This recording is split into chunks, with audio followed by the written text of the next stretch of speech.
16 घंटे का अंतराल होना चाहिए। फिर सभी बीमारियां ठीक हो जाएंगी। तो हम हमेशा खाली पेट सोने जाते हैं, क्योंकि शरीर में जो भी सुधार और शुद्धिकरण होना है उसके लिए पेट खाली होना चाहिए। ये बहुत बहुत महत्वपूर्ण है, वरना कोशिकाओं के स्तर पर शुद्धिकरण नहीं होगा। आपके अंदर चीजें जमा होती जाएंगी, फिर आपको हर तरह की समस्याएं होंगी। एक सीधी सी चीज जिसके पीछे दुनिया पड़ी है। अगर आप हमारे आश्रम में आए तो लोग शारीरिक रूप से बहुत सक्रिय हैं। वे बस सुबह 10 बजे खाते हैं और फिर शाम को 7 बजे, बस 2 बार भोजन। मुझे कितने डॉक्टर कह चुके हैं कि वे कुपोषण से मर जाएंगे, ये हो जाएगा, वो हो जाएगा, आप ये कीजिए, वो कीजिए। ज्यादातर दिनों में मैं सिर्फ एक बार ही खाता हूँ, बस एक बार भरपूर खाता हूँ, इतना ही। डॉक्टर मुझे कह रहे हैं, नहीं सद्गुरु, आप इतनी यात्राएं करते हैं, ये हो जाएगा, वो हो जाएगा, आपको 4 घंटे में कम से कम एक बार खाना खाना चाहिए, कुछ तो खाना चाहिए। मैंने कहा, मुझे अकेला छोड़ दीजिए, मैं ठीक हूं। पर अब अमेरिका की एक बहुत बड़ी यूनिवर्सिटी कह रही है, रुक रुक कर उपवास कीजिए। ये कोई बकवास नहीं है, अच्छी चीज है, लेकिन उन्होंने ऐसी चीज फिर से खोजी है जो हम हमेशा जानते थे। अब हर कोई कह रहा है 16 घंटे का अंतराल होना चाहिए, फिर सभी बीमारियां ठीक हो जाएंगी। मैंने हजारों लोग देखे हैं जो सिर्फ इसलिए स्वस्थ हो गए क्योंकि वे हर समय ठूंसते नहीं रहते।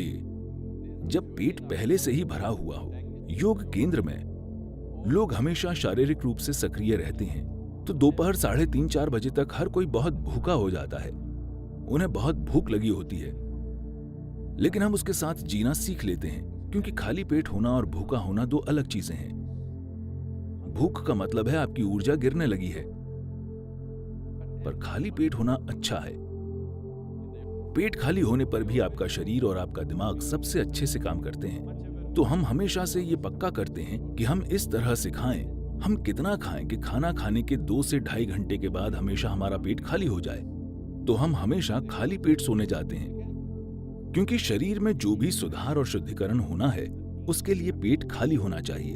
ये बहुत बहुत महत्वपूर्ण है, वरना कोशिकाओं के स्तर पर शुद्धिकरण नहीं होगा। आपके अंदर चीजें जमा होती जाएंगी, फिर आपको हर तरह की समस्याएं होंगी। जब आप भोजन को छूते नहीं हैं, तो आप नहीं जानते कि वो क्या है।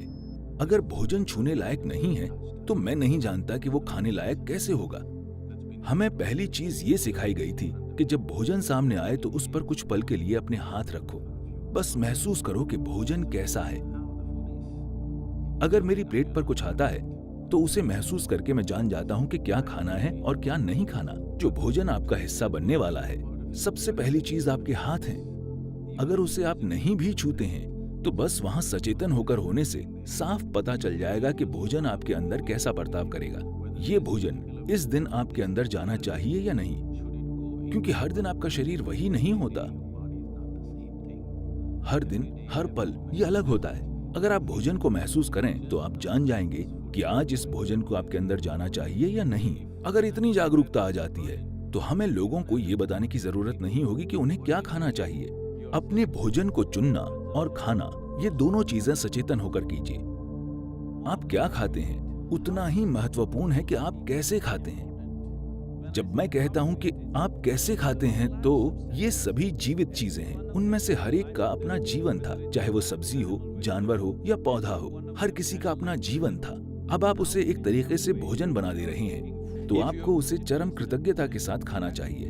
अगर आप अपने भोजन के प्रति एक खास कृतज्ञता और आदर की भावना रखकर खाएंगे, जब मैं आदर कहता हूं तो ये आपको अजीब लग सकता है, लेकिन मैं आपसे पूछ रहा हूं, मान लीजिए हम आपको एक कमरे में बंद कर दें और आपके पास 5 दिन खाने को कुछ न हो। अगर आपके सामने भगवान आ जाए तो आप क्या मांगेंगे? खाना। तो ये इतना ही महत्वपूर्ण है। आपको समझना चाहिए कि आपकी थाली में भोजन बस कोई पदार्थ नहीं है, ये कोई सामान नहीं है, ये जीवन है। ये आपके लिए जीवन निर्माण का पदार्थ है, तो आपको इससे वैसा बर्ताव करना चाहिए। अभी जब ये थाली में है या बाहर कहीं है तो इसकी कोई कीमत नहीं है, लेकिन जिस पल आप इसे खाते हैं तभी आपका खून और मांस बन जाता है। अब अचानक ये बेशकीमती हो जाता है। हम ऐसे क्यों नहीं जीते हैं? ये बहुत महत्वपूर्ण है कि जब ये आपकी थाली में आए तो आप इसे अपने एक हिस्से की तरह देखें। बहुत आदर के साथ आपको इसे खाना चाहिए। अगर आप बस अपने खाने का तरीका बदल दें तो भोजन आपके अंदर बहुत अलग तरह से बर्ताव करेगा। चेतना का यही मतलब है। अगर लोग कहते हैं आपकी चेतना का आपके जीवन पर कोई असर नहीं होगा, सिर्फ रासायनिक संरचनाओं का असर होता है, तो मुझे उनके लिए दुख होता है, क्योंकि जीवन ऐसे काम नहीं करता। मानव चेतना का हमारे संपर्क में आने वाली हर चीज पर गहरा असर होता है, खासकर भोजन पर। हम एक दूसरे जीवन को अपना हिस्सा बना रहे हैं।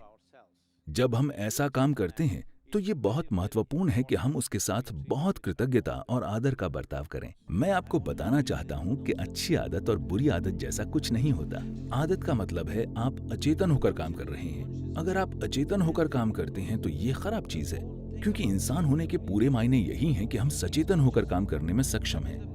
इंसान होने की यही खूबसूरती है कि हम हर चीज चेतना पूर्वक कर सकते हैं। एक जानवर जो चीज अचेतन होकर करता है, वही चीज हम पूरी चेतना में कर सकते हैं। हम अचेतन होकर खा सकते हैं या हम सचेतन होकर खा सकते हैं। हम अचेतन होकर सांस ले सकते हैं या हम सचेतन होकर सांस ले सकते हैं। जो भी चीज हम कर सकते हैं उसे हम सचेतन होकर भी कर सकते हैं। जिस पल हम चेतना में कार्य करते हैं, अचानक वो बहुत परिष्कृत और शानदार दिखने लगते हैं। जब कोई चेतना पूर्वक चलता और बोलता है तो क्या वो एक सुंदर इंसान नहीं बन जाता? हाँ या ना? बस इतना ही है। तो ऐसा क्यों है कि हम आदतें बनाने की कोशिश करते हैं जैसे कि वो एक अच्छी चीज हो? आदत का मतलब है तय तरीके, जहां आपको सोचना नहीं होता। आपके सुबह उठते ही सब होने लगता है। नहीं, अपने जीवन को ऑटोमेटिक मत बनाइए। ये कुशलता नहीं है, ये मशीनी कुशलता है। इंसान का काम बुद्धिमानी और चेतना से काम करना है। कोई उससे मशीन जैसे काम करने की उम्मीद नहीं करता। तो भोजन की बात करें, भोजन को शरीर के लिए उपयुक्त होना चाहिए जिसके लिए हम खाते हैं। ये शरीर के लिए है। जो भोजन आप खाते हैं वो शरीर के निर्माण का पदार्थ है। सही भोजन क्या है? दुर्भाग्य से अभी ये बिल्कुल गड़बड़ हो गया है। पारंपरिक रूप से इस देश में हम समझदारी से खाते थे, लेकिन हजारों साल से हुए हमलों की वजह से दूसरी तरह की भोजन परंपराएं आ गई हैं और आज राष्ट्रीय भोजन पिज्जा या पास्ता है। ये क्या है? कौन सा? मैं नहीं जानता। दोनों मुकाबला कर रहे हैं। तो हम भोजन के बारे में अपनी समझ खो रहे हैं। अब समय आ गया है कि हम सबसे अच्छी चीज पहचानें। अगर मैं इसके विस्तार में जाऊं तो ये लंबी प्रक्रिया हो जाएगी, लेकिन आपको भोजन को परखना चाहिए, बस जीभ से नहीं बल्कि शरीर से भी। आप आज कुछ खाइए और देखिए। बस ये देखना सीखिए कि वो खाना खाकर आपका शरीर कितना चुस्त और फुर्तीला महसूस करता है। अगर शरीर को महसूस होता है कि वो कब्र में जाना चाहता है तो वो भोजन अच्छा नहीं है। अगर वो भोजन खाकर उसे लगता है कि जीवन जीना चाहिए कॉफी को छोड़कर, क्योंकि वो उत्तेजक है। अगर खाना खाकर शरीर चुस्त और जीवंत महसूस करता है तो इसका मतलब है वो भोजन अच्छा है, शरीर उसे पसंद कर रहा है। अगर आप कुछ खाते हैं और शरीर में सुस्ती महसूस होती है तो उसका मतलब है कि शरीर को भोजन पसंद नहीं है, उसको उससे परेशानी हो रही है, इसलिए सुस्ती महसूस हो रही है। तो बस इस आधार पर मेरा मतलब है ये एक बहुत ही सीधा और आसान तरीका है।